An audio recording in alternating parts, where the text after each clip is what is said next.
Hi guys, welcome back to my YouTube channel, Aras Idnagak. For today's video is about in TikTok. How to off comments on videos on TikTok.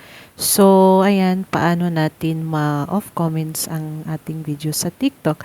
So, ayan, kung bago ka pa lang sa aking YouTube channel, please like, share, and subscribe. So, start na tayo sa ating simple tutorial. Ayan, punta lang tayo sa ating TikTok.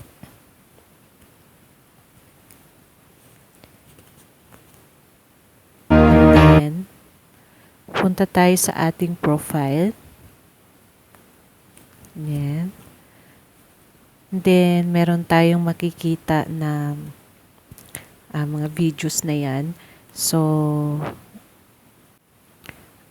pili lang kayo kung anong videos yung i-off comments nyo. And then, for example, itong pinakauna kong upload. So, ayan. So, back tayo sa ating profile. Ayan, may makikita kang tatlong lines sa taas. And click natin.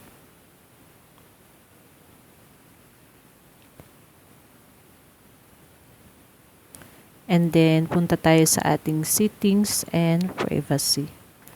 So, ayan, may makikita tayong activity center. Click lang natin yung activity center natin. And then, hanapin natin yung manage comments permission. Ayan. Click natin and then, ayan. Andyan lahat ng mga upload natin na videos. Ayan, so click lang natin yung desired natin na i-off ang comments. So, dito tayo sa pinakauna.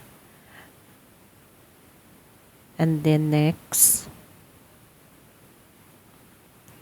And then, merong allow comments and don't allow comments. So, don't allow comments.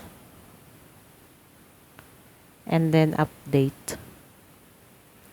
So, ayan, meron na siya nakitang comments off. Ayan, not allowed.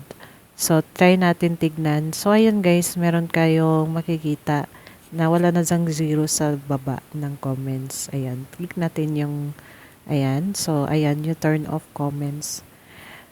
So, ayan lang guys. Thank you for watching. I hope na nakatulong yung simple tutorial ko sa TikTok.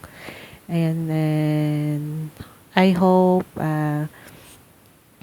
nakatulong ang aking tutorial. So, see you in my next vlog. Like and subscribe. Bye!